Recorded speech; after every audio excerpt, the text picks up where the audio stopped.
Rise up, the Dukes are back, and now it's time to rise up. The crew is back, and now it's time to rise up. The Dukes are back, and now it's time to rise up. Rise up, rise up. The Dukes are back, and now it's time to rise up. The crew is back, and now it's time to rise up. The Dukes are back, and now it's time to rise up.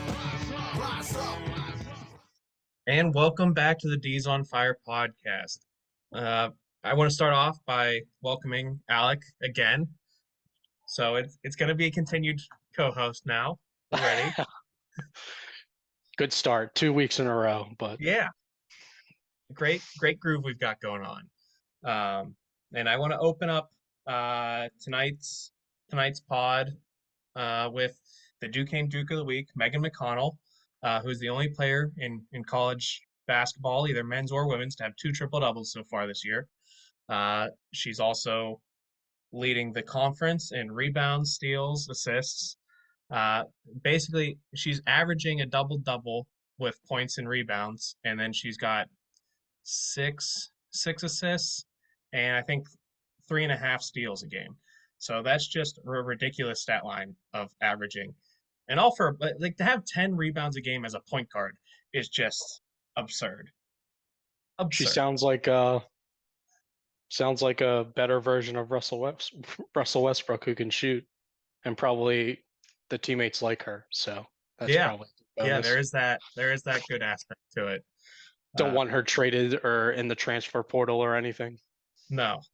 And the other note of individual accomplishments from Duquesne women's basketball this past week, Tess Myers, who is also a COVID sophomore alongside Megan, is now top 10 in three-pointers made at Duquesne for her career.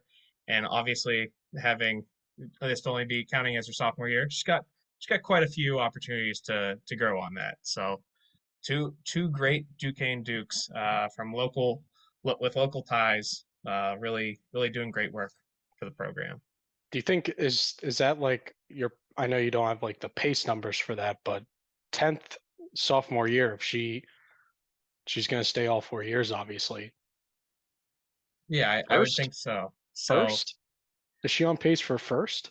I'll have to do a deeper dive into the numbers next week to see what sounds certainly top 5. Yeah, I would think so. It's going to be interesting to see what her averages are and what they pan out over 2 more full seasons, not accounting for any injuries or anything like that. Sure, obviously. I hate that all the time. Like, if they're healthy, every single person has to say that. Like, let's stop saying if we're healthy. We're all assuming that if they're healthy. We all know if the best player gets injured, then that team will suck, especially in basketball.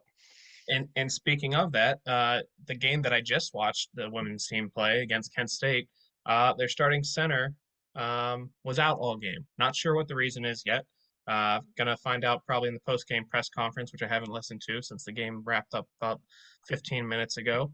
But yeah, that'll be interesting to see why Yanni Townsend missed the entire game. The backup big, they played a bit of a small ball lineup today. The backup big, Amaya Hamilton, who's usually like a 3, was playing 4/5 today. Got a career high in points because, I mean, against a team like Kent State, size is the advantage.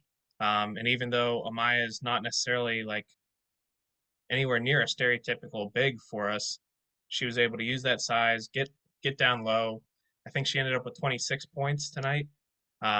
So that's the recipe for success. And it looked like Duquesne's offense, in the games that I've seen, runs better running through the big, trying to get them involved, and then passing out to open shots as opposed to kind of trying to force the threes, which is inside and out. Yeah, and I think that's probably the recipe success for the guys' team too. As the season progresses and the bigs get a little more comfortable with the offensive moves and get taking those open looks. But the women's team is in their third. They just finished the third of a 4-game and 10-day stretch. They lost the first one against Tulsa, but it was an incredible game to go to. They They were struggling for the first 3 quarters, and then the fourth quarter they just came on like wildfire. Almost came back down 20 points to take a lead, and then they missed the shot to go ahead, and after that it all went downhill. But Tulsa is probably going to be a tournament team, from what Coach Burt and I talked about after the game. So with that knowledge and how close we came to coming back on them, it bodes well for what things are going to look like for the women's team the rest of the season. And they've won their 2 games since then. So yeah, they're fighting through this stretch and looking pretty good. And outside of those games, now we can focus on the Ball State game that we both watched very closely on replay, with the exception of I was able to hop in with 20 seconds left in the game, and what a time to jump into that game. Yeah, I feel like we'd have to start with this game with the ending. I mean, when I got, it was a good shot when you get an ESPN update on your phone about a Duquesne basketball game, because I think that's the first time that's ever happened since I went to Duquesne, getting an ESPN update. So yeah, and the shot did make number 4 on the ESPN's top 10 the next day. So see, yep, sounds like I was right on track. Yeah. But at the 22nd mark, we had a 1-point lead.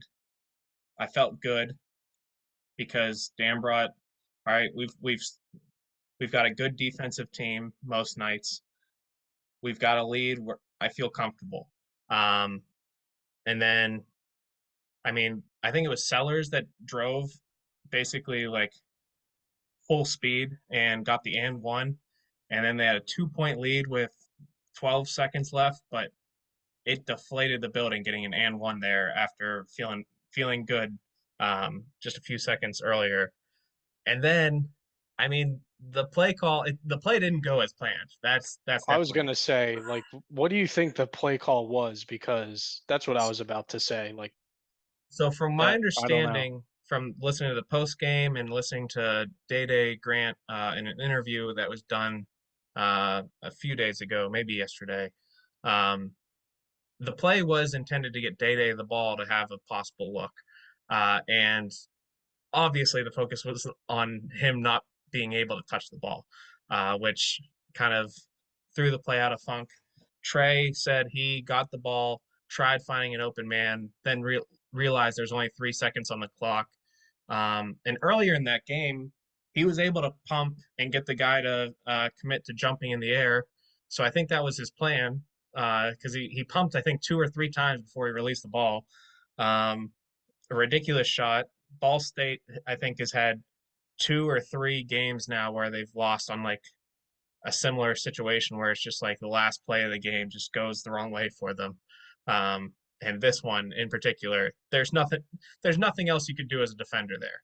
I mean, it was just an No, it was amazing perfect shot. defense. Yeah, it was perfect defense from Ball State's perspective. And I mean, he had a buzzer beater at halftime too. Yeah, the buzzer beater at halftime. And that was Def- like, that felt really important in the moment, because going in the half, I didn't hear this on the call, but I assume Day had 2 fouls early. yeah, he did. He Okay, he so yeah, had 2 fouls with 10 minutes to go in the first half, and he kind of sat out yeah, that rest of the first half. that's what I assumed. I just didn't hear it or like them talk about it. I must have missed it. But so yeah, Brewer had to kind of carry the offense in the first half. He did a really good job with that when you lose your best scorer, and then the lead was almost out of hand, and then going into the second half they kind of rallied, and that shot at the end was just as important as, or at the end of that first half was almost as important as the game-winning shot. Yeah, and I mean, it was talked about after the game. Trey was so confident in the shot that he just turned around and started heading to the locker room before it really went in. Then he said afterwards that he knew it was green, like 2K. He just saw Right. that green go off, and he's like, all right, we're good to go. Yeah, and Kareem Rozier was the guy that made the assist on that end of half play, and he really like, I don't know what his stats were at the conclusion of the game, but he just Who are you is a talking about? Kareem Rozier. He was Okay. he is just a true point guard where he doesn't necessarily have the shot. He's not he's not as athletic as Rajon Rondo, but his style of play is very similar to early Rajon Rondo, where he's able to drive, but he's always looking to make a great pass to set somebody else up or set the play in motion.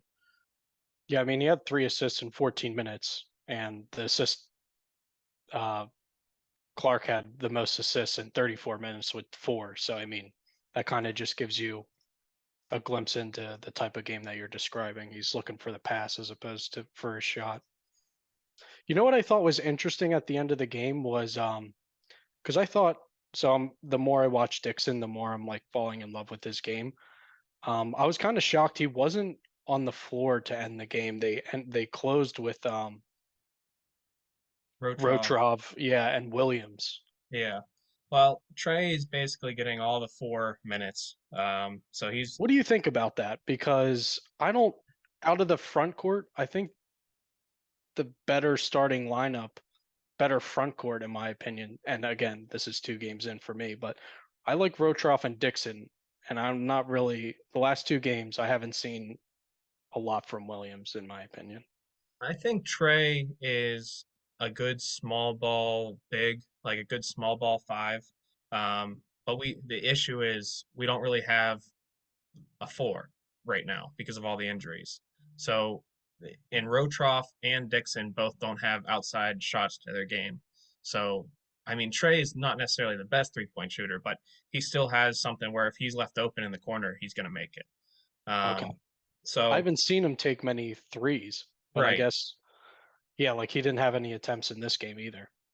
yeah. RJ Gunn, who's been out basically all this season and a lot of last season, is more this is a better shooter than Trey.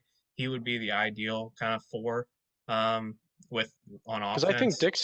Dixon is athletic enough to play the 4 or the 5, and I think Well, we've definitely seen that he's able to defend on the outside. He can definitely that's what defend I the mean. fours.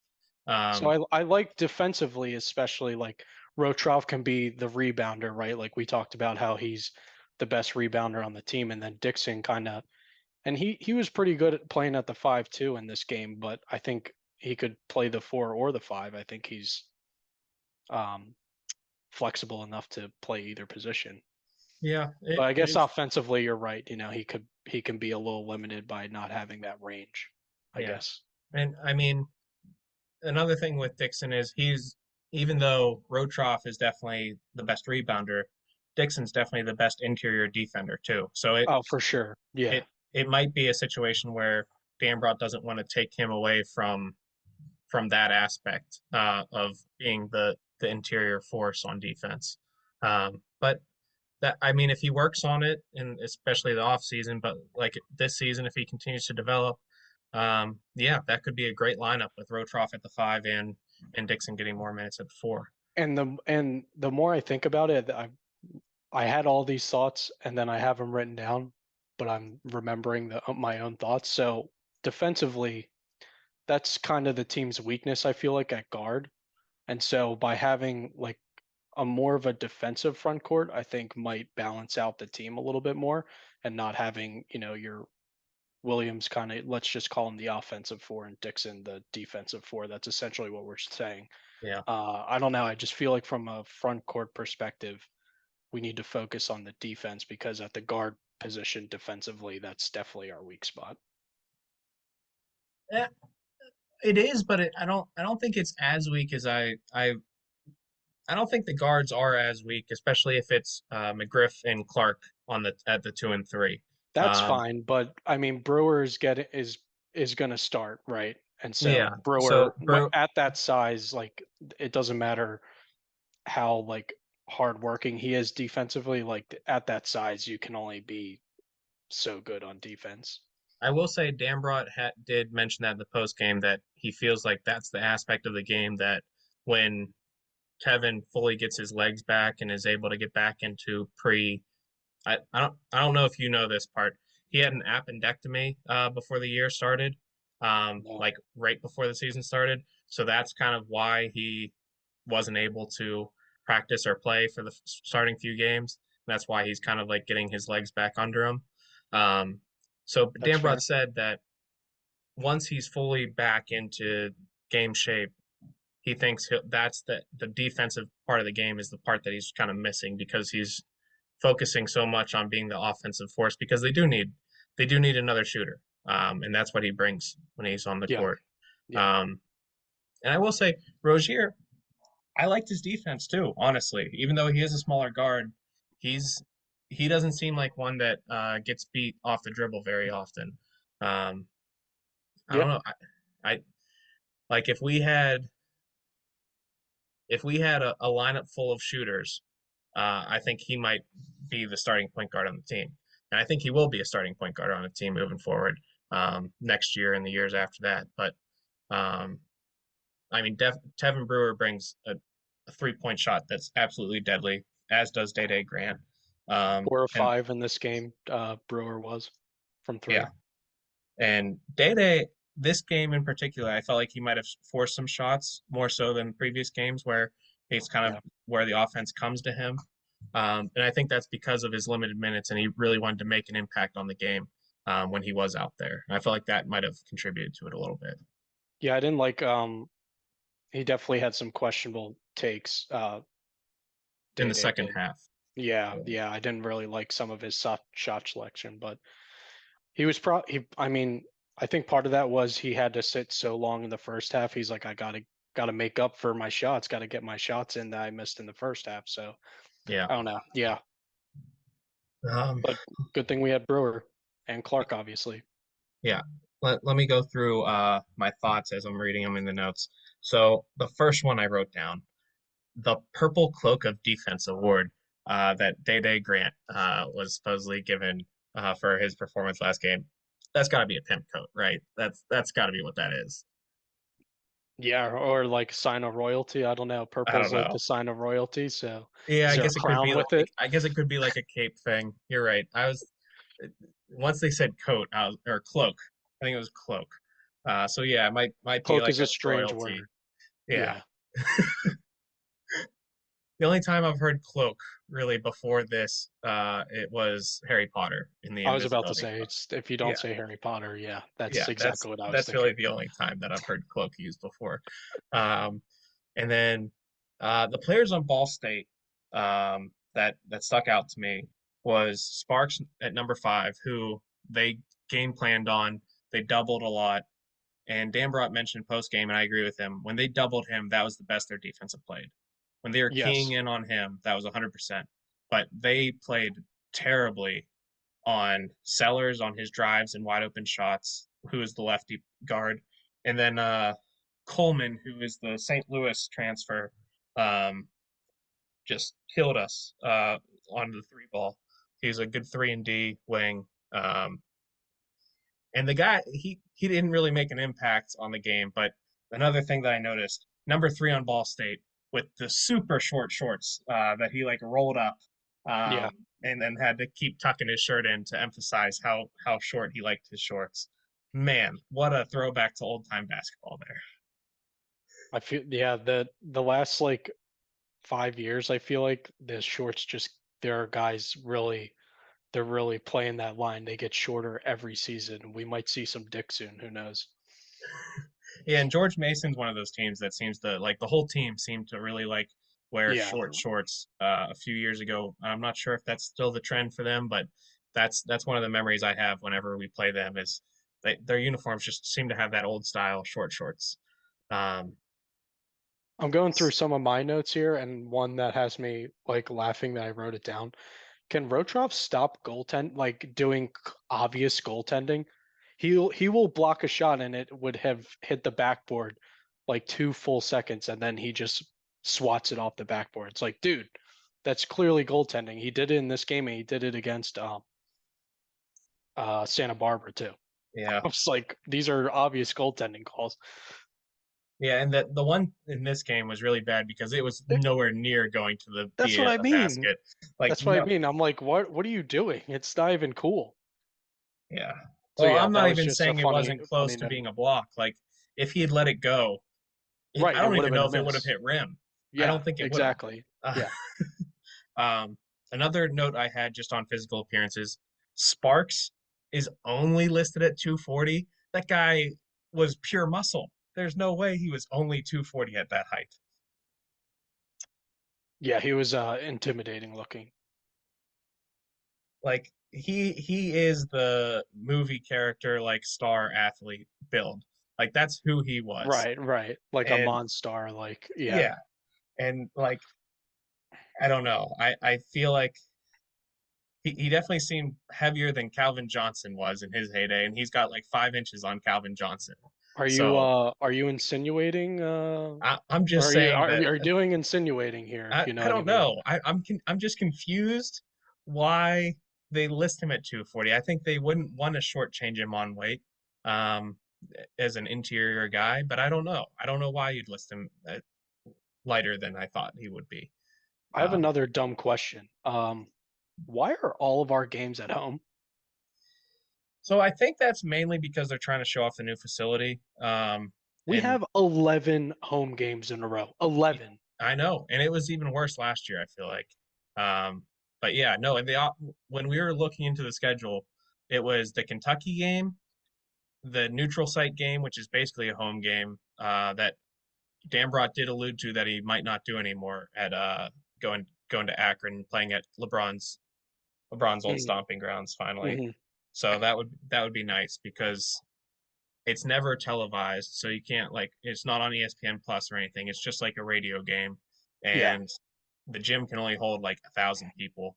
Um, it's it's Yeah, you just might be losing money by doing that than gaining any. yeah. So hopefully he gets LeBron's understanding that listen, we just can't keep traveling to the high school gym.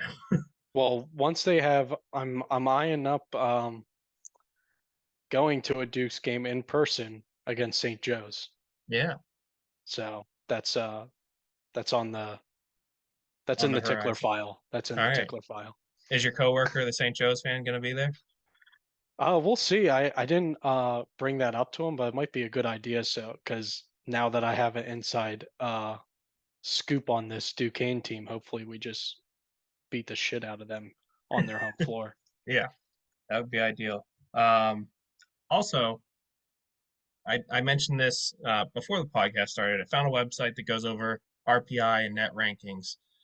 The best win, according to those rankings, is the neutral site at a game against Colgate, and it does take into account away games and neutral site games get seem to be in a higher standing than home games in those rankings. Okay, Interestingly, a little bit, yeah. um, yeah, but it was like I think that was the quadrant two win that we have right now, and then the quadrant one loss of Kentucky.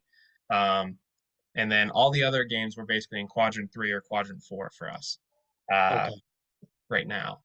Um, so that was interesting. I think I looked into it where we ranked against other teams. I think we were quadrant three or quadrant two on most team schedules for wins right now. So I think we're ranked around 90 um, out of the 200 some Division One basketball teams on those rankings.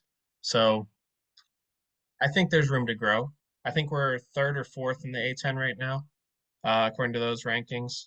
Um, as I told you, I'm not a big fan of them because those same rankings have us losing most of the games in conference play, which I I'm don't not think a is big going to be fan of the case. those rankings either. I don't really know what to make of them. Like, I don't know what's going into those numbers. That's why I like just looking at offensive rating, defensive rating, like how are we shooting three from three, like the actual basketball numbers. Yeah, and I saw on Twitter this week that the NCAA apparently changed the formula for net, but they didn't like They didn't they tell don't anybody. well, they didn't tell anybody and nobody really knows what the formula was to begin with, Right, but right. they changed it. We're So letting like you know that we changed it. We're not going to tell you what was in the previous and what we changed, but just know we changed it. yeah, it changed. So that's cool. That's cool.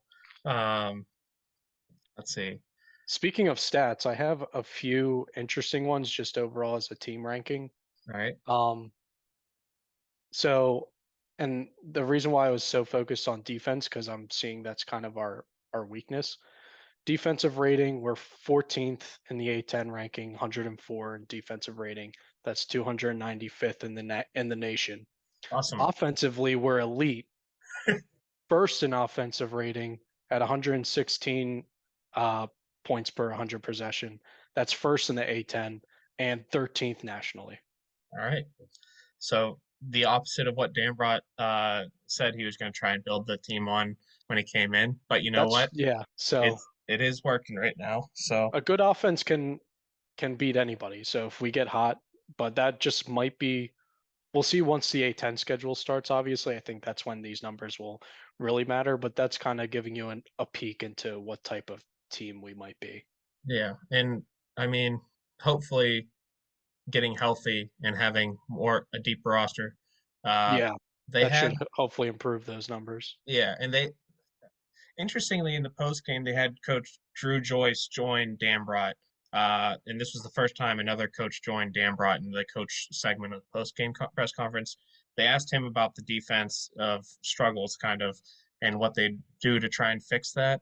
And he basically said, once we have our full set of guys, we'll be playing full court press basically all game, every game. So Well, that'll be interesting. They're basically going to have everybody average like 20 to 25 minutes a game, um, and just run that them could be ragged. doable. That could be doable. So it'll be interesting to see if that stays and how it affects the offense. Um, Looking through the notes, I also wanted to bring up in the first half taking Brewers 3 away for a clock malfunction that had no impact on anybody playing That was is like very the annoying. biggest BS I've ever seen. I saw it stop. It stopped when he was about to release the ball, and it didn't continue after the ball was in the air. Nobody on the court noticed it. They all kept playing. They all went for a rebound that never happened because it went in. And then the refs said, no, no, you're going to have to inbound the ball again and not have a reset shot clock. No, no, it's reset to the time that the clock malfunctioned. So you also have a shortened shot clock to deal with. That was just like Yeah, that is unreal. one of those where like that rule probably comes out. You can count on one hand how many times that rule comes out during the season, but when it happens to your team, it's like, oh my God, you want to rip your hair out.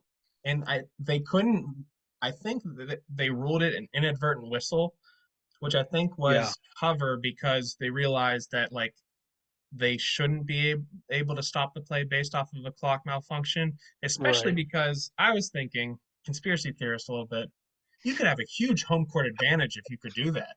Like just intentionally, accidentally screw up the clock when the other team's shooting a three. Like, I mean, if that's happening once a game, I think the NCAA is going to come in wow, and be call shenanigans sure, on but the like, floor. well, now if it happens the other way, it's like, well, it happened to us last game, so Yeah, eye for an eye. just gotta pick and choose your moments here against the Dayton team, maybe the rival as much of it as Duquesne has an in conference rival. It's probably either Dayton or St. Bonaventure that we have the rivalry with. So one of those games, we could see it pop up. Poke the Um, bear. the other first half notes I had, you cannot go under screens against us. They did that, I think, 2 times, No, and it just allowed for wide open threes that we nailed. So, like in scouting reports, they definitely can't do that against our team. Um, we're first in 3-point percentage in the A10, 17th nationally, and second in 3-pointers made in the A10, 55th nationally. and Day Day's top 5 in 3 pointers made and 3 point percentage in the entire country right now.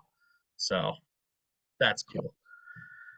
Um, Another note, we definitely have the talent in the ability to hustle. The team hustles. There's a few of them that dove to Yeah. balls on the floor trying to save balls. It's just the discipline, and it was mainly on defense that like they just break down, they lose focus, and that's where our problems lie right now. Um, Ball don't lie happened at the 225 mark, where I think it was. I don't know. I'm definitely the annoying fan who just complains about the refs a lot. I think being around Coach Burt a few years might have rubbed off on me there. I've noticed that. Yeah, you definitely complain about college basketball referees a lot, which there's a lot to complain about, but at the same time, it's college basketball referees. We all know this. Yeah, but ball don't lie because they missed both. Very fitting. Um, Matus Peronsky is very nice depth to have. Again, I liked what he only played 7 minutes in this game, but those 7 minutes were super impressive. yeah, I don't know why he doesn't play more. well, he's kind of a natural three that they're trying to play at the four to give Trey some minutes Yeah, off. I think they could probably get away with some more to give Trey some more rest right now. he had a Um, really nice dribble drive, like off yeah, the dribble and drove right to the hoop, and then he reminds me of little because he's Serbian, right? yeah, Yeah, Serbian or Slovakian, one of those two. not that has anything to do with the guy that I'm about to compare. I was gonna compare a European, I guess. Furkan Korkmaz on the Sixers. He's Yeah, Furk, like you would just think he just can only shoot the three. He's a white guy who shoots the three. Now Furk can kind of do a little move off the dribble, and I kind of see that with Hransk as well. yeah, he's definitely a very European style player, but it fits well. And I mentioned this in my note as well. I thought of this after his first basket, and he just got better as the first half ended. He had a nice string of minutes Hmm. there at the end of the Yeah, first half. no, he did. He did. I saw the same thing. Um, I had that in my notes, and we had a decent amount of foul trouble from our team in the first half, including Day Day. Uh, obviously. Yep. and and because of our bigs being hurt, that like whenever there's any sort of foul trouble, I'm getting nervous right now. Um, because You I know, mean, if Dixon is in foul trouble or Rotroff is in foul trouble, then extended minutes for the other one or the other could be really bad because they could get gassed. We haven't seen it yet, but that's something I'm worried about. yeah, Rotroff finished with 4 fouls. Trey Williams had four as well. So Again, I really thought Matus would get more. Maybe that's a plan in the future to try and get him more minutes for Trey. Although Joe Reese, what they did hint that Joe Reese is probably going to be playing in the next game. Um, I don't know if he'll okay, start or not. They might just slowly I work can't him back. imagine.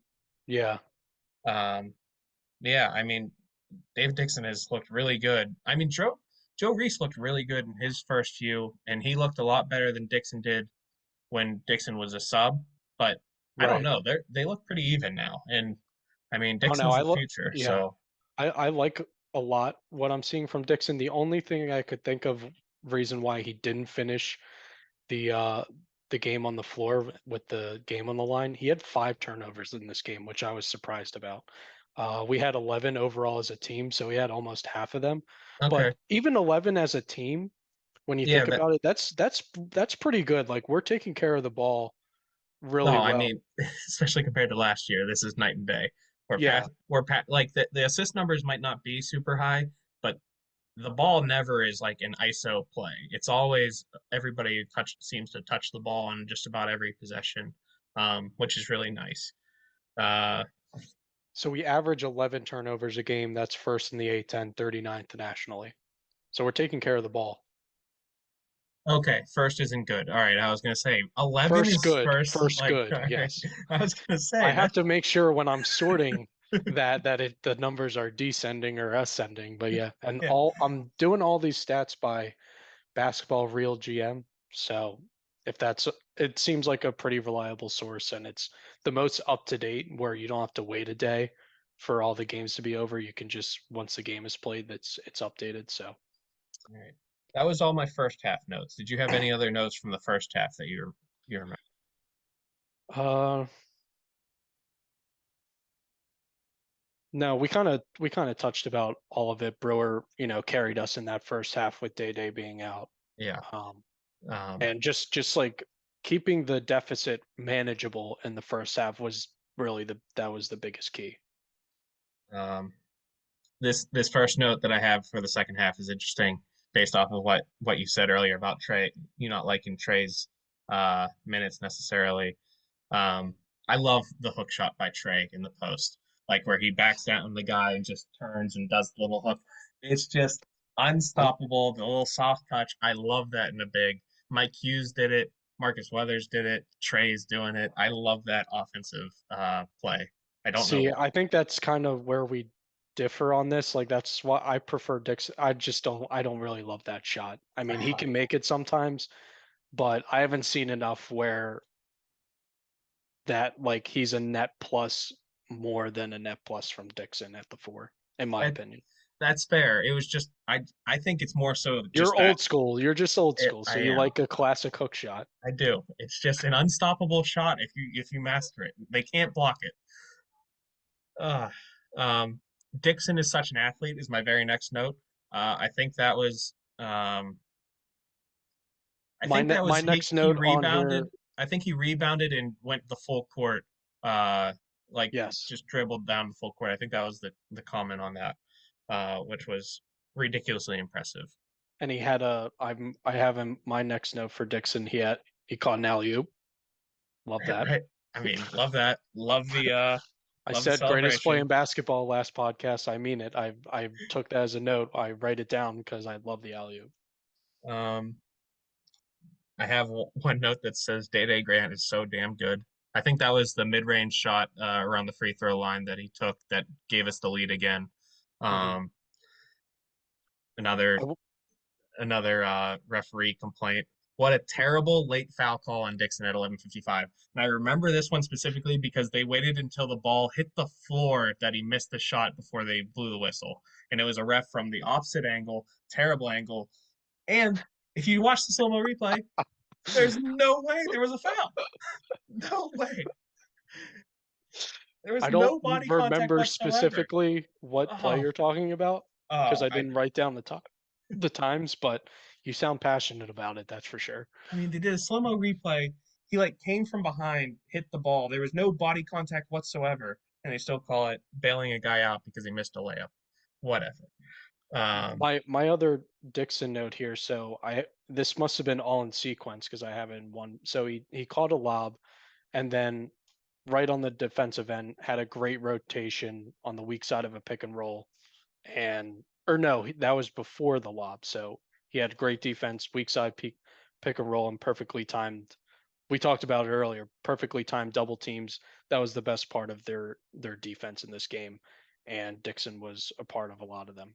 yeah, So yeah, sorry if I'm sucking Dixon's dick a lot, but I just think athletically, especially on the defensive end, he was finishing around the rim offensively pretty well in some pick and rolls, and when he was close to the rim, he had a pretty nice touch. So I don't know. I think he should be starting. I think Rotroff and Dixon are our best front court. yeah. Um, oh, I do have the oop and celebration by Dixon is very fun every time. Every time. Yeah, Just the little raise the roof that the entire bench does along with him is just great. If we can, if like the fans get coordinated in it at some point, and you just see an entire stadium doing it, yeah. that would be great.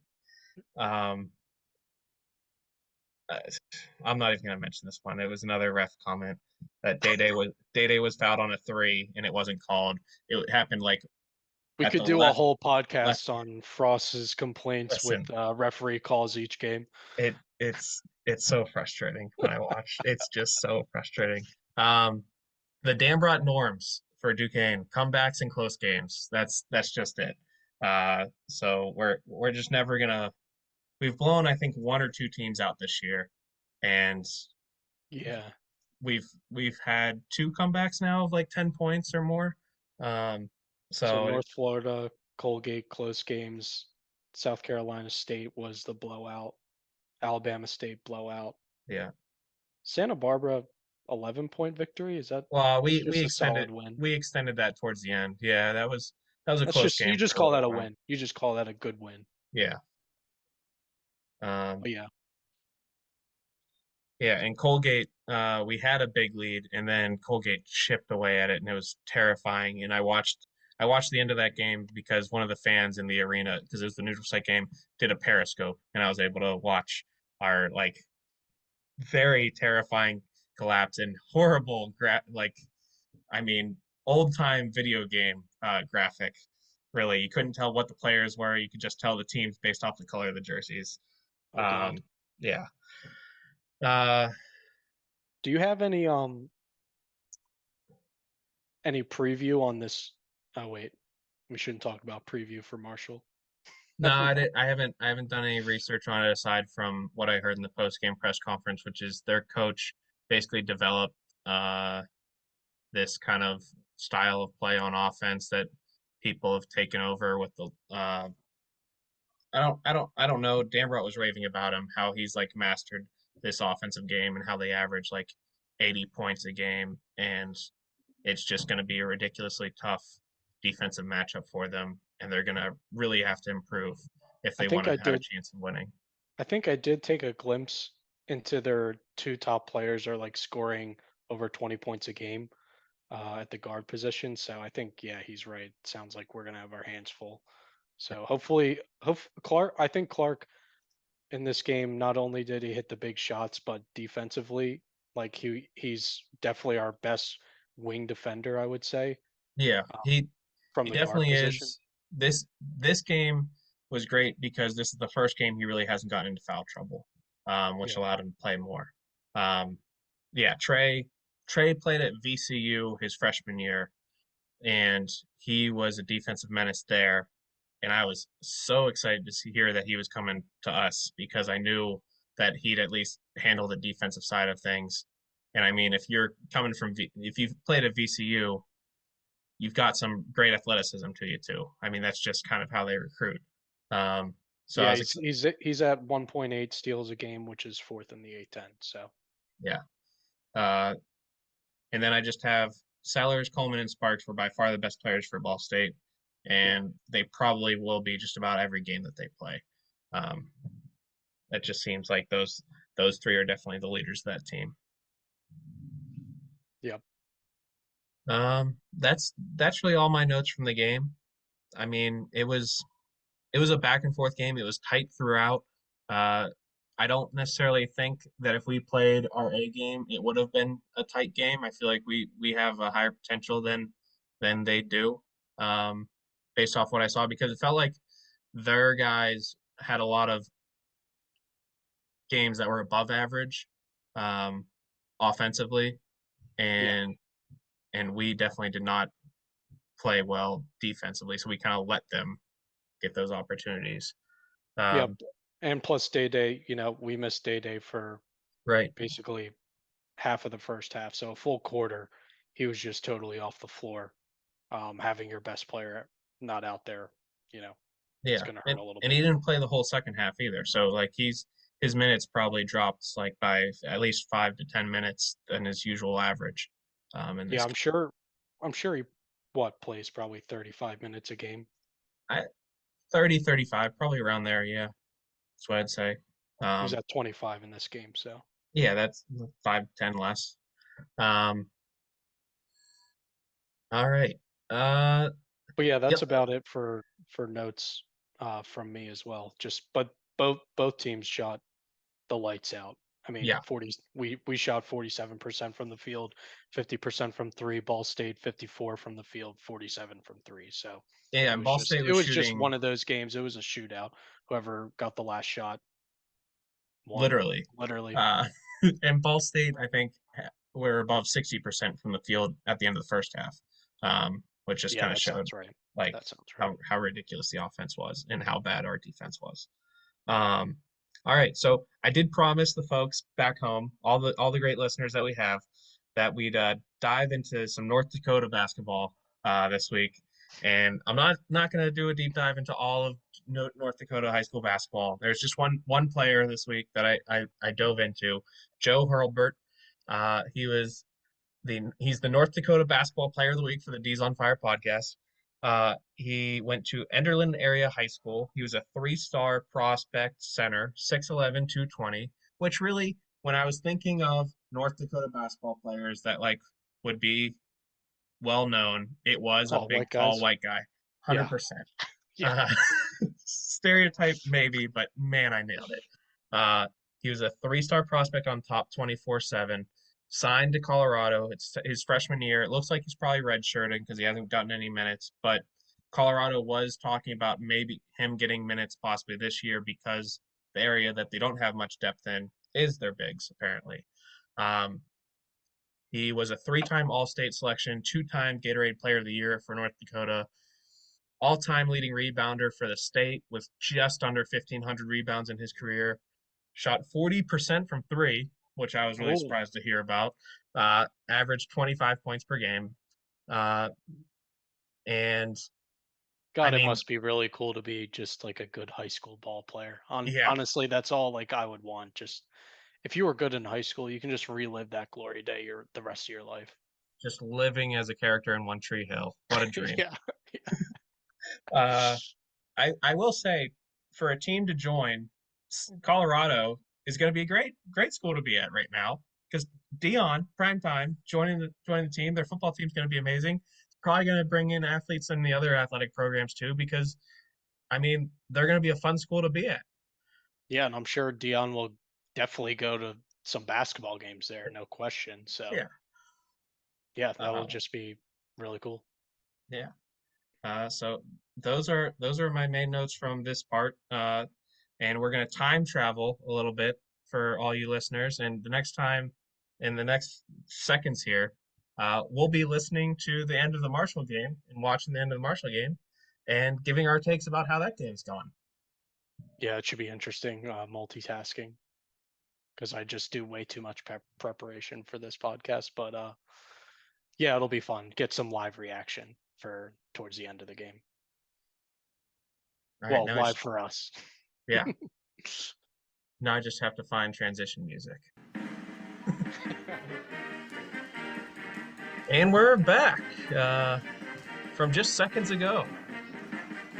We're about 4 minutes left in this Marshall Duquesne matchup. 4 minutes, 19 seconds to be exact. Marshall's up 65-59. For those of you who are listening after the fact, we have no idea how it's going to end. We're amazed that we once again pulled a classic Dan Brock comeback from being down 20 really to I don't feel like 8-point that's game. going to happen, but hopefully I'm made an idiot. Yeah. Um, so Alec, our thoughts from this one are turnovers, not good this game. No, those things are bad, as it turns out in basketball. Yeah. Uh, And our average of 11 per I feel game. like I jinxed it. Yeah, I'm gonna take a little bit of blame on this. I tried to get cute, bring out the stats, be a nerd. You know, people want to hear the numbers. No, they don't. Well, the biggest offenders so far when it comes to turnovers, Quincy McGriff with 5, um, Austin Rotroff with 3, and Day Grant with 3. Um, Dixon, who had 5 last game, only 1 this game. So there's That's that. a plus. It Yeah. is. I mean, it might be controlled by how many minutes he's playing, but still something. Do you have Where I'm trying why is ESPN not have minutes on their thing for a live game? That's kind of dumb. I don't know. I guess we'll I find out after once the game closes. But yeah, I think he cut his minutes shorter in this game. He's definitely I wouldn't be surprised if it's below 20 by the end of it. Yeah, and Joe Reese is looking like he's maybe closing this game out. Um, which he's been off the floor for most of the night as well. That Yeah. might be again getting his legs back into it since he's been off for so long. Rotroff, who typically is not playing as many minutes as we'd like, has played a lot of minutes tonight. Uh, he hasn't had the goaltends. Um, No, but he had that stupid hanging on the rim that yes, he led did, to but I will and he say was trying to get it with his fucking hand I on the rim. I I'm like, understand, why does this guy keep doing stupid shit? but at the same time, that was quick reaction for a technical on a hanging on the rim. Like he wasn't on the rim that long. It was live play. That's the difference. Is like if it like they said it on the broadcast, if that was a celebration, they probably don't call it and it's a made basket. But since it was the ball was live, they gotta call that. I don't I blame will the say refs. a plus from that, even though we gave up the free throw point, we Oh, got the we kept the ball, which I don't think we would have if he didn't hang on the rim. I think that was going Marshall's way. Um, speaking of giving up yeah, 3 points, we just contested or oh, Day's coming back with the three of his own, down 7 with 3 minutes and 10 seconds left.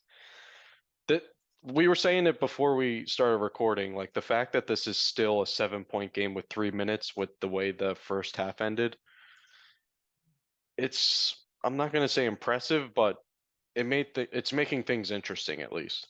Yeah. And you and I talked about it before starting the recording for tonight. We're somehow shooting better from three than we are from the field, which should really never be the case. That's where most of our shots come from. We're shooting. We had We shot 26 shots from three tonight. of That's like 63. Yeah, it's yeah, almost half. basically a third of our Over a shots third. are from three. Yeah. Yeah. Um, and they're Marshall, I mean, is not too far off. They're 4 of 17.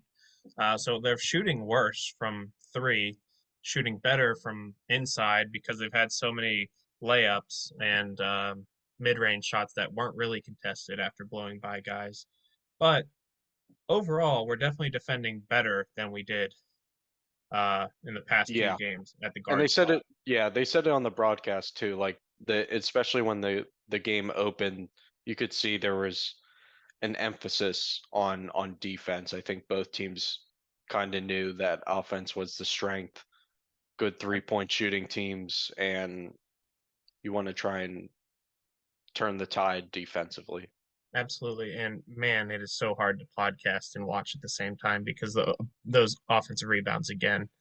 Uh, man. I don't know. I don't know if we're synced up. Obviously, I'm in Philly, you're in Pittsburgh, but Reese just had a nice Yeah, up nice and little under. offensive move to Yeah, get to down by five. 5 with Loose ball. There's a two and a half foul. left. Yes. Let's go.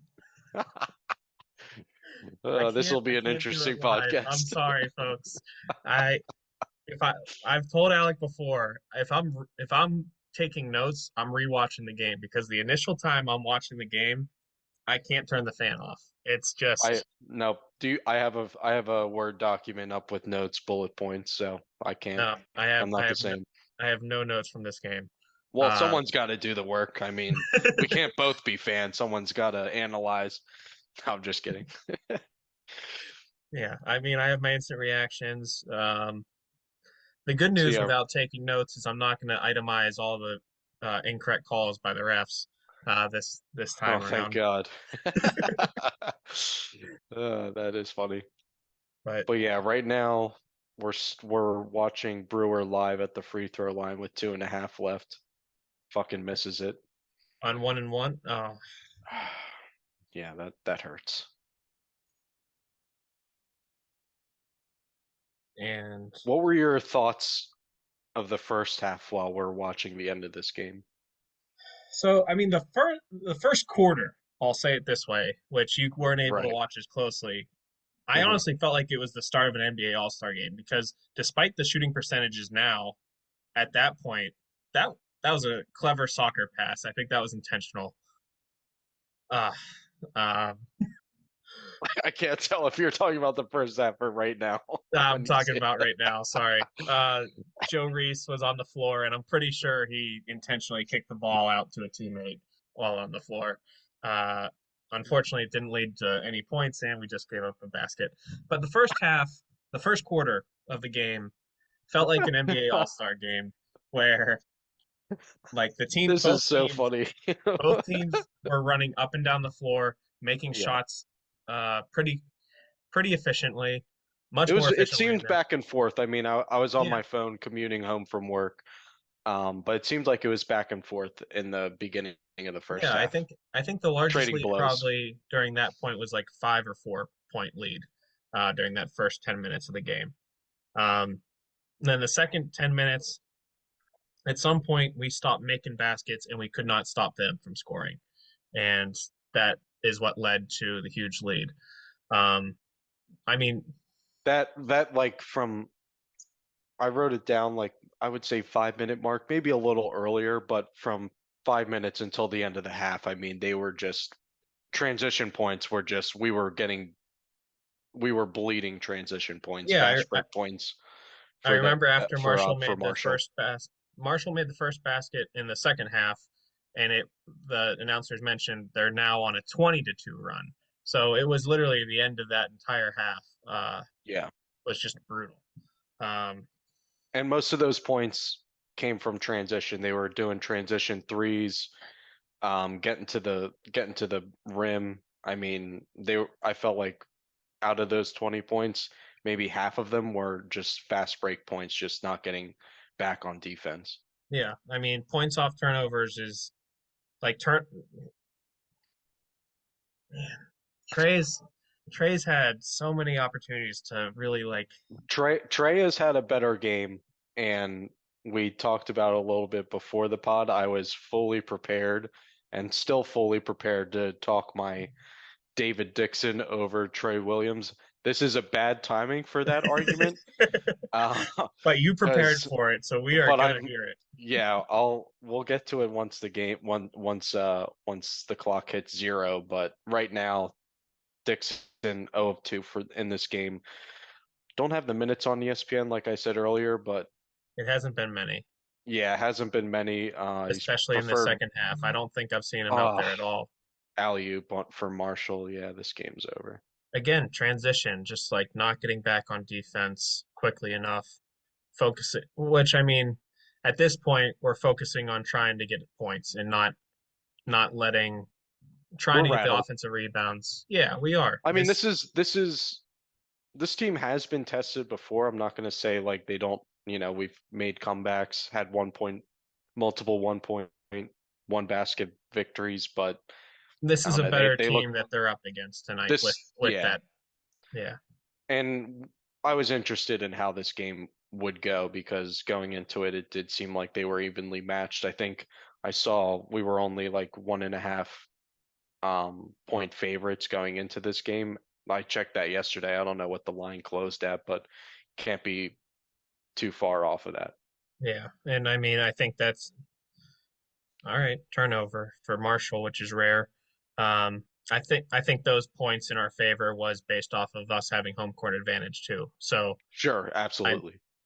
I think realistically Marshall was slightly more respected in part because they didn't have such a bad season last year, in part because their coach and their offense is so highly respected, and in part because of how our defense looked probably coming into the game. I I mean, we were worried about this one for all those reasons.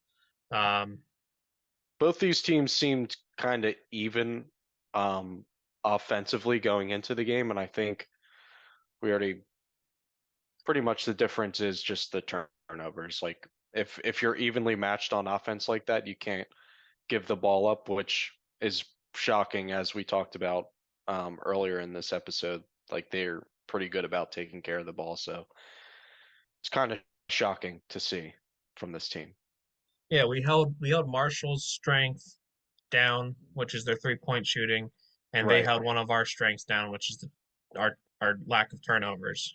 Um, Yeah, I'm gonna chalk this up. They just hit a yeah. layup with under a minute left, 77-66 as of right now. We're just Well, this would be like a historic college basketball comeback in general if they come back and win this one. this is exactly what I said to you Oh, what yesterday a flop.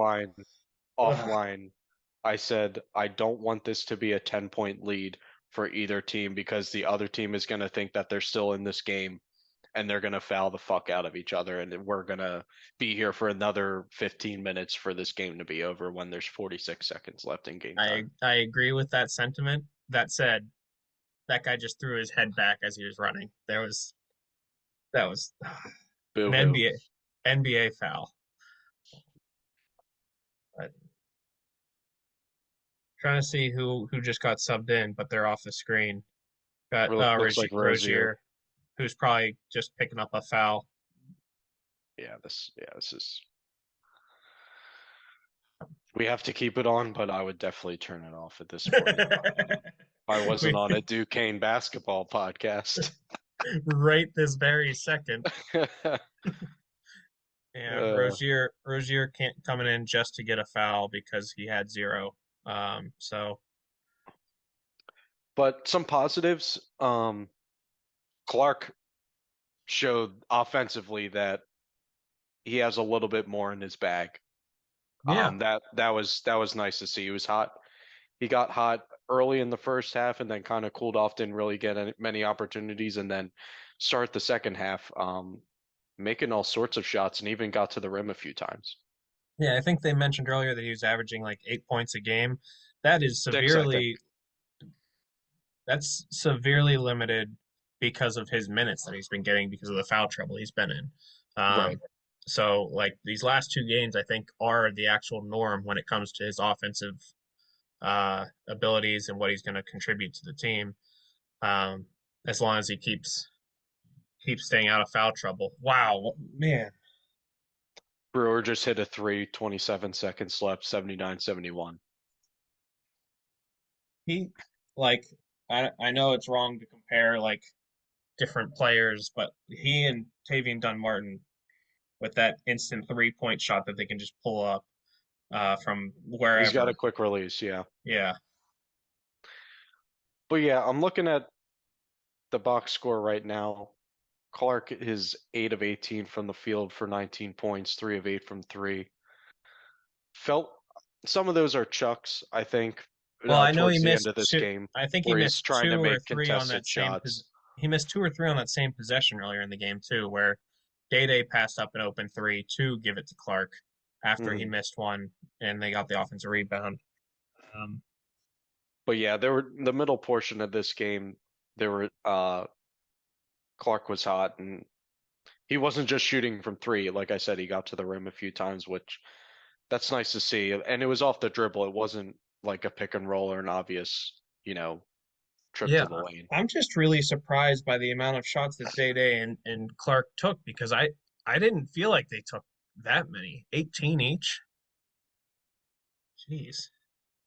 Yeah. And Day took 12 threes. Well, I guess most of those were probably in the second quarter of this game where I wasn't able to watch as intently. And we went on a cold streak, so that would make sense. Um, man. Yeah, on the bench, Hronsky came in, didn't really do much today.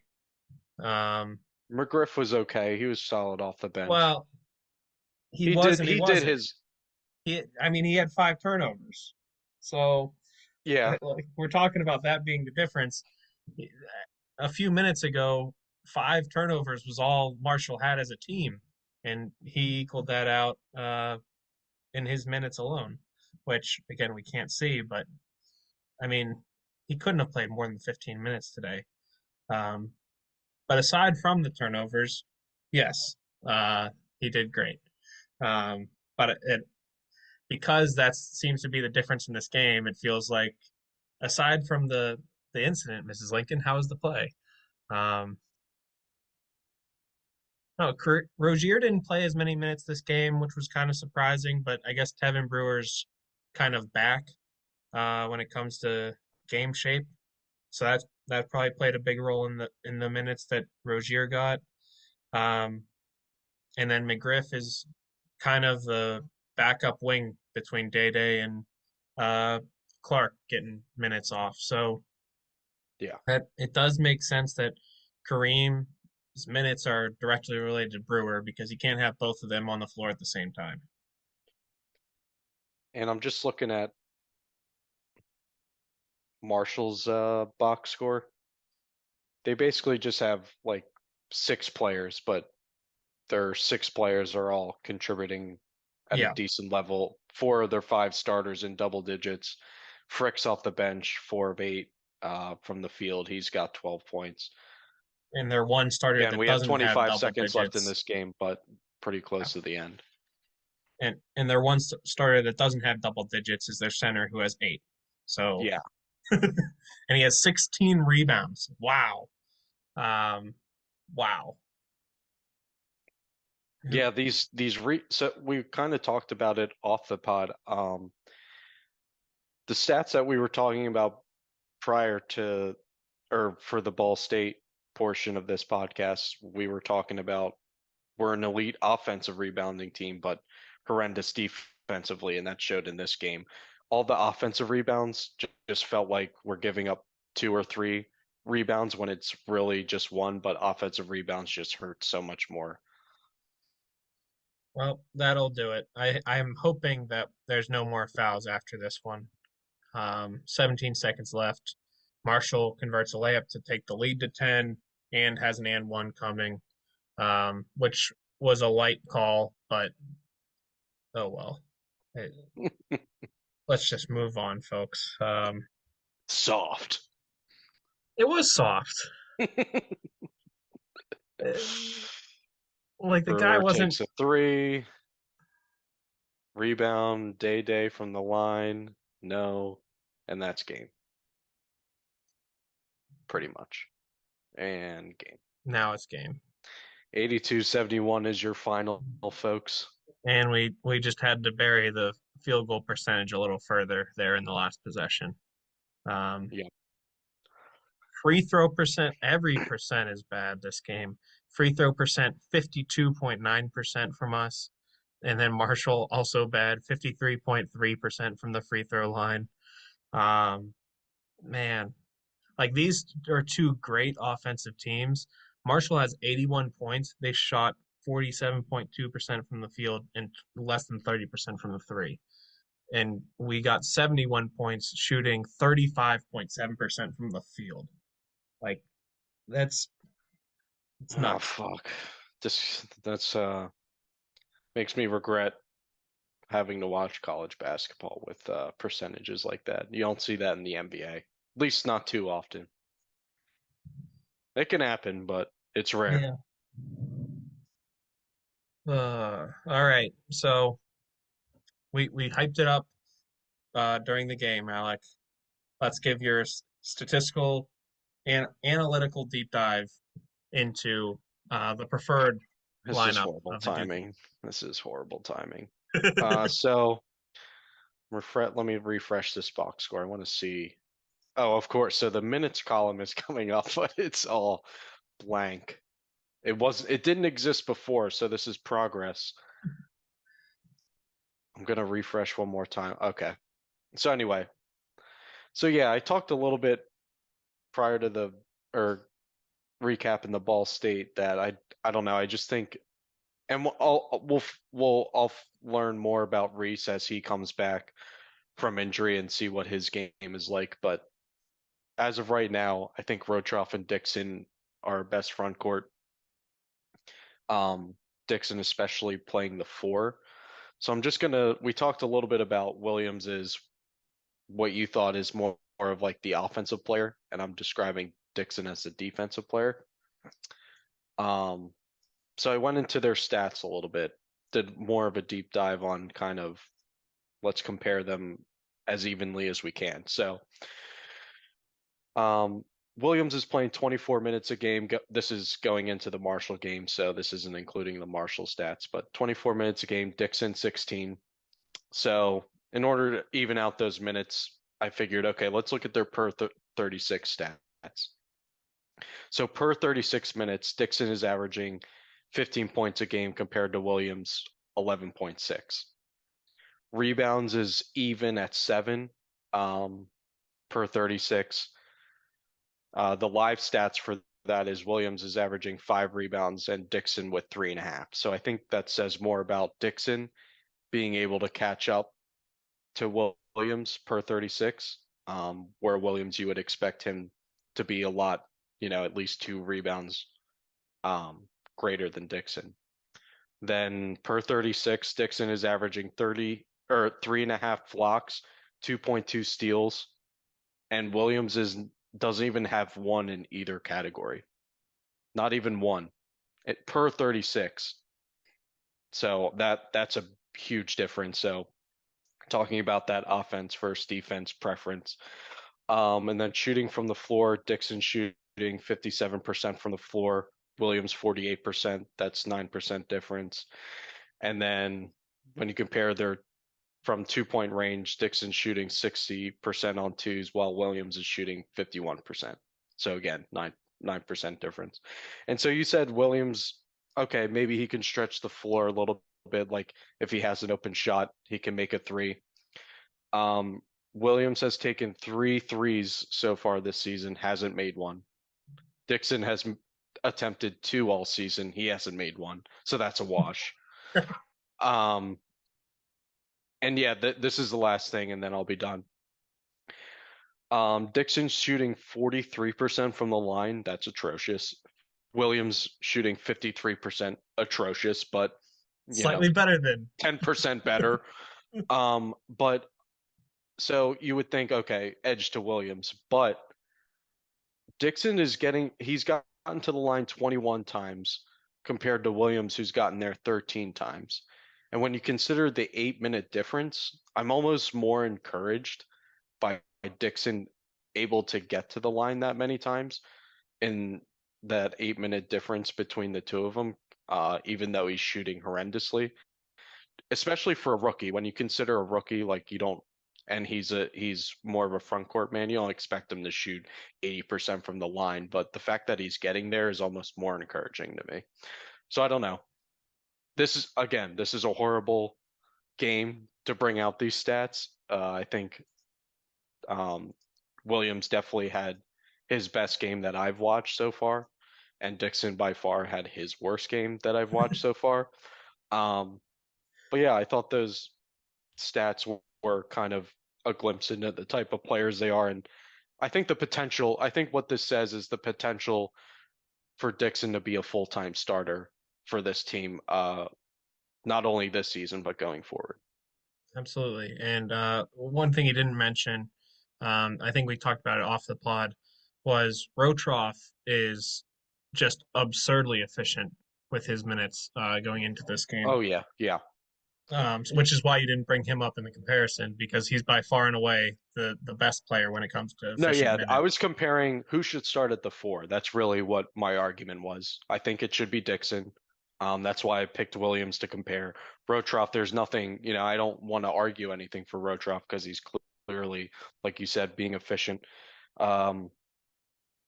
He's second in PER in the A10, Rotroff is, which is just absurd for I someone off mean, the bench. yeah, and also for a big because PER usually seems to be dominated by guards for the most part. I mean, there's exceptions like Embiid and the other all-star Jokic, bigs in the NBA. Yeah, yeah. Jokic. But for the most part, it seems like it's a very guard-dominated category. I think a lot of that has to do with he's shooting great from the field. I think he's third in true shooting in the A10, and then obviously we know about his rebounding. He's just what was he like first in offensive rebounding percentage or something? I mean, he's top 5 at least. Yeah, and I mean, part of his true shooting percentage being so high is because he knows his place. He's not stretching out and shooting shots that are outside of his range. And I will If say, only I think he could dunk those balls and not have to hang on the rim to try and all put right, it back in. all right, and you just destroy him for it every time. It's annoying, man. It's like so annoying. I'm sorry. That could be an old man take from me, but I'm sorry. It fucking annoys me. Just he like didn't the have. refs annoy you, that you can have that, I can have this. He can have his one goaltender game that you can get irate about. It's fine. He didn't Yeah, have that today, so he had to do something else, which happened exactly. to be hanging on the rim and trying to catch the ball that he just missed. It's fine. A live play.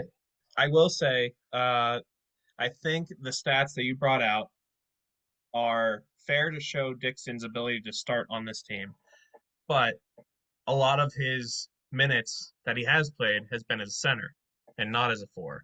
That's So fair.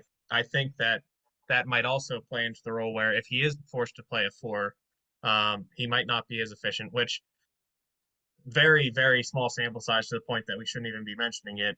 But we It's talk true. about this, so I'm going to mention it. Today was like No, the that's first that's game. a really good point. Today was the first game that Dixon saw minutes at the four with Rotroff on the court. And I They don't played a little bit to be fair in Ball State, but there was a large portion of the game, especially in the first half, where they were both on the court for a long time. Okay. And I will say, offensively, you couldn't really tell which one was playing the four because they were both kind of inside. There wasn't somebody going out to the three and stretching the floor when they were in. Um, And so I in the don't sa- know. I think it could work because the strength of this team is the 3-point percentage, and we have when you have Clark, Day, and Brewer all out there, like I feel like that should be the starting 5. Day-Day's an elite three-point shooter. Brewer is getting better, creating Clark, off I'd the argue, dribble is an ending. elite 3-point shooter as well. If No, not yeah, elite, just below elite. I mean, he's, the college basketball version of a 3-and-D guy, I would say. Yeah. With a little more game in his bag offensively with the dribble drive that he showed. Definitely in Um, this game, yep.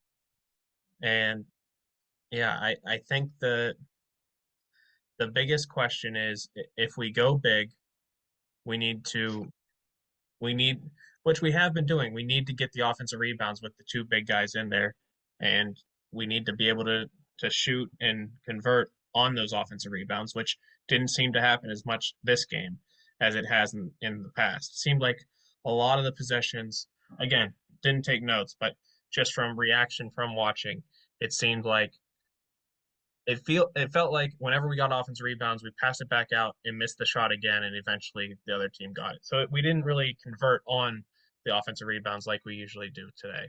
And And Marshall did. That's why I think absolutely, that's why it felt worse in the moment. Seeing when you look at the rebound stats, we finished with more rebounds, 46 to their 40, and we had 23 offensive rebounds compared to their 15. But those 15, like they're making buckets after that 15, whereas we didn't.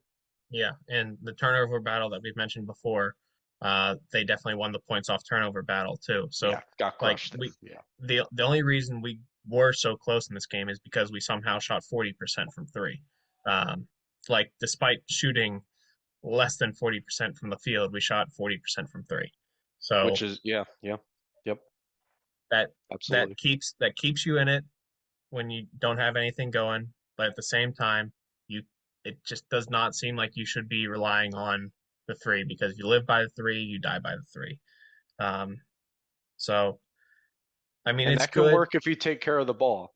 Yeah, But when you don't take care of the ball, that that normally leads to losses. yeah, I'll argue. I'll say uh, it. yeah. I'll go out on a limb. You'll go out on a limb and say, turning over the ball, And I bad. don't think I said this on the pod in the Ball State portion of the podcast, but I'll just say Duquesne is I would say elite offensive rebounding team, ranking second in the A10 26 nationally, with 13.4 offensive rebounds, and then defensively just horrific, last in the A10 and 318th nationally. So we're an average rebounding team, but just polar opposites when it comes to offensive defense. Yeah, and I think we're winding down here, so I will end the pod on an optimistic note. Coach Dan Burt, women's basketball coach, has tied for the most wins in program history as a Duquesne women's basketball coach, and is likely going to pass uh, and be the sole holder of that recognition this Saturday against Vermont. Um, it's he's just done some incredible things with the program. It was 11 years ago where Duquesne had their first postseason victory as in the women's basketball program when they won a WNIT game against Kent State. They beat Kent State on Wednesday to elevate Burt to that status, and then they make their first NCAA tournament run under Burt as head coach. So he's been here during the best times of the program, and hopefully he's here for a while longer so he can keep delivering those wins Our fondest memory of the Duquesne Dukes sports program, all in our sports. lifetime. Yes, as students, we were there for the women's tournament run, and by run I mean first round exit. No, But no, no, that's no, still no, a run. no. Second round exit. They won their first game. They were They won their they were first they game. were in the 8-9 game. They blew out Seton Hall in the first game, won by 20 Fuck me, points, that's and then embarrassing. and then and then pride and joy of Duquesne stats. The only team to ever have a lead on UConn in that NCAA tournament was Duquesne in That's that right. second game Yep. before we couldn't make any shots and UConn could. Um, yeah, I so will gladly get blown out by UConn in the tournament any year Either of side. my lifetime. Absolutely. Men's too. You know Oh what? yeah. Oh I would yeah. 100% accept that.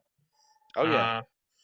Yeah, I've made a commitment that when Duquesne makes the NCAA tournament, that I will be flying out to wherever they play to watch a game, because how often is that going to happen?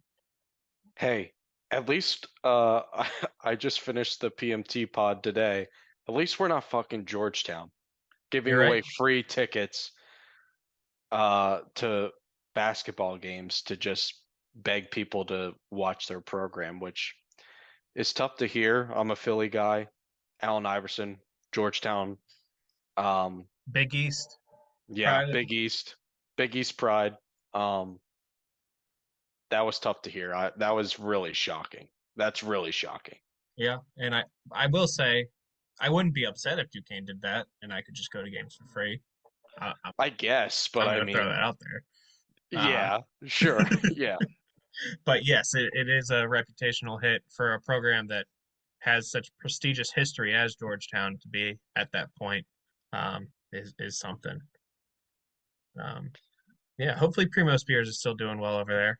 I did look up yeah, some of his stats afterwards. He hasn't necessarily been as efficient lately, but he's still been putting up a lot of shots and getting some points. So sure. For no one to see, apparently. for nobody to see, for people to Um, just see in the box score. exactly. Yeah, I mean, yeah, they're hopefully it stinks that we lost by 9 to a team that was on paper like an evenly matched team. Um,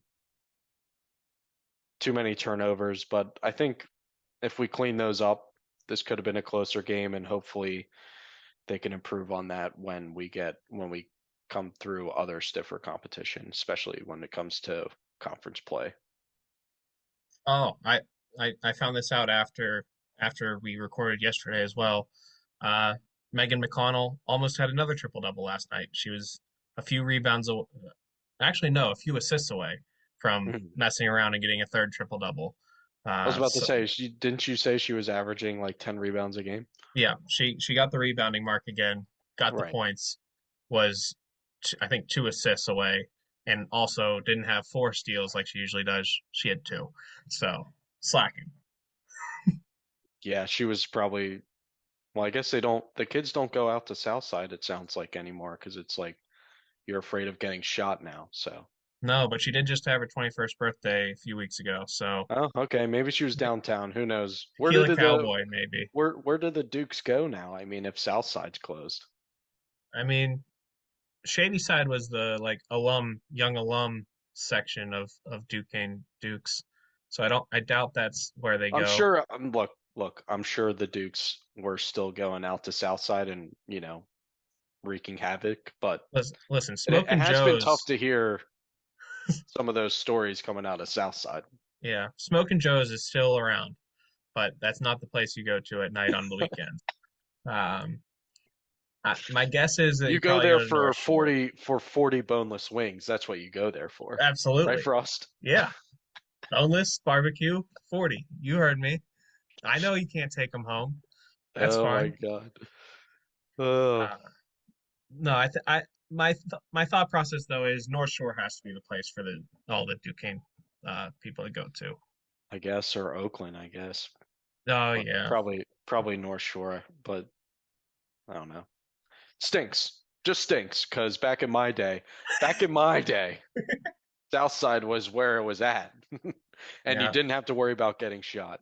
And back before our day, I heard Shales was the place to be. So Yeah, that was I was in Philadelphia at that time in those days. So oh I think it was before we were born back in those days.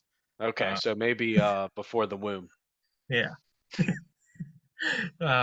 And Shales I think was the equivalent of Milano's today. That's what Hmm. I who knows if Milano's is Milano's still. Yeah, who knows? We're fucking washed as we're making it abundantly clear. To any of those students that do listen, feel free to reach out to the podcast Twitter account and let me know where people go to now. What are the Uh, kids doing? We yeah, want to be hip. what do all the cool kids do on their time off as you're not studying for finals as you are right now? Oh my God, I discuss myself as I'm speaking. It's fine. We're fine. I was never cool. It's fine. Oh, we've proven that time and time again, Alec. We don't have to Yeah. tell the people; they know. Uh, all right, and with that, we'll say goodbye again. Can't wait to see you next week with Back and now it's time to rise up. Rise up.